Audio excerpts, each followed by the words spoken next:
అందరికీ నమస్కారం. ప్రభుత్వ పథకాల అప్డేట్స్ కోసం వెంటనే మన ఛానల్‌ని సబ్స్క్రైబ్ చేసుకోండి. వీడియోస్ లైక్ చేయండి, ఫ్రెండ్స్ షేర్ చేయండి. విషయంలోకి వెళ్తే ఏపీ ప్రజలందరూ ఎదురు చూస్తున్నటువంటి ఏపీ క్యాబినెట్ భేటీ అయితే ముగిసింది. కీలక నిర్ణయాలైతే తీసుకోవడం జరిగింది. ఇందులో ముఖ్యమైన అంశాలు ఏంటంటే ప్రతి నెల ఆడబిడ్డలకి 18 నుంచి 59 సంవత్సరాలు ఉన్న మహిళలందరికీ ప్రతి నెల రూ. 1500 అకౌంట్లో వేస్తారని నిర్ణయం తీసుకోవడం జరిగింది. అదేవిధంగా దీపావళి నుంచి ఉచిత గ్యాస్ సిలిండర్ కూడా పంపిణీ చేస్తామని సీఎం చంద్రబాబు అయితే ప్రకటించడం జరిగింది. ప్రతి సంవత్సరం 3 ఫ్రీ సిలిండర్లు ఇస్తారని ఇక్కడ నిర్ణయం తీసుకోవడం జరిగింది. అదేవిధంగా సీఎం చంద్రబాబు అధ్యక్షతన ఏపీ కేబినెట్ అయితే పలు తీపి కబుర్లు అయితే చెప్పడం జరిగింది. అదేవిధంగా కొన్ని మార్పులు చేర్పులు కూడా చేయడం జరిగింది. ఇక వాలంటీర్ సచివాలయ వ్యవస్థను ప్రభుత్వ శాఖలతో సమీకృతం చేస్తూ ఒక సమగ్ర నివేదిక ఇవ్వాలని మంత్రిమండలి సమావేశంలో ముఖ్యమంత్రి ఆదేశించారు.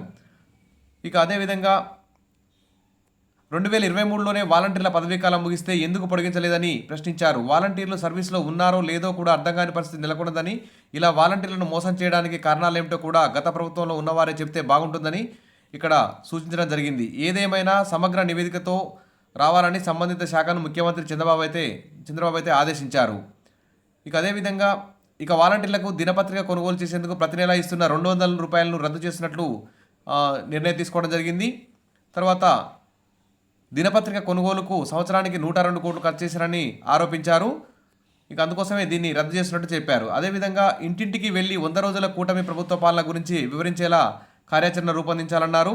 నూతన మద్యం విధానంపై మంత్రివర్గ సమావేశంలో చర్చించడం జరిగింది. రూ. 99కే అతి తక్కువ ధరకు మద్యం దొరికే విధంగా నిర్ణయం తీసుకోవడం జరిగింది.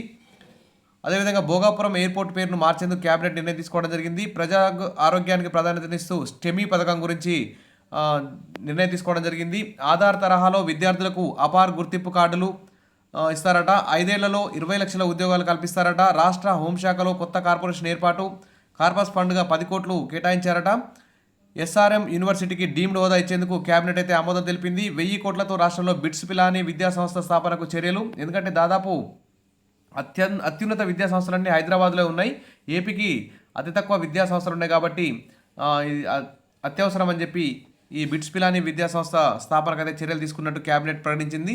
చట్టసభల్లో బీసీలకు 33% రిజర్వేషన్ కల్పించాలని కేంద్రానికి సిఫార్సు చేస్తారు. కౌలు కార్డుల నమూనా మార్చాలని కేబినెట్ నిర్ణయం తీసుకుంది. రైతు సంతకం అవసరం లేకుండానే కౌలు కార్డుల జారీ. పోలవరం ప్రాజెక్టు డయాఫ్రమ్ వాల్ నిర్మాణ పనులు పాత ఏజెన్సీకి ఇవ్వాలని నిర్ణయం. మాజీ సైనికుల సంక్షేమానికి కార్పొరేషన్ ఏర్పాటుకు కేబినెట్ నిర్ణయం అయితే తీసుకోవడం జరిగింది. ఈ విధంగా ఏపీ కేబినెట్ పలు అంశాలను రద్దు చేస్తూ పలు కొత్త హామీలను అమలుపరచడానికైతే ప్రయత్నం చేస్తుంది. 6 గ్యారంటీల అమల్లో ఏపీ క్యాబినెట్ పలు నిర్ణయాలైతే తీసుకోవడం జరిగింది. మరిన్ని అప్డేట్స్ కోసం మన ఛానల్ని ఫాలో అవుతుండండి. Wish all the best. Thank you.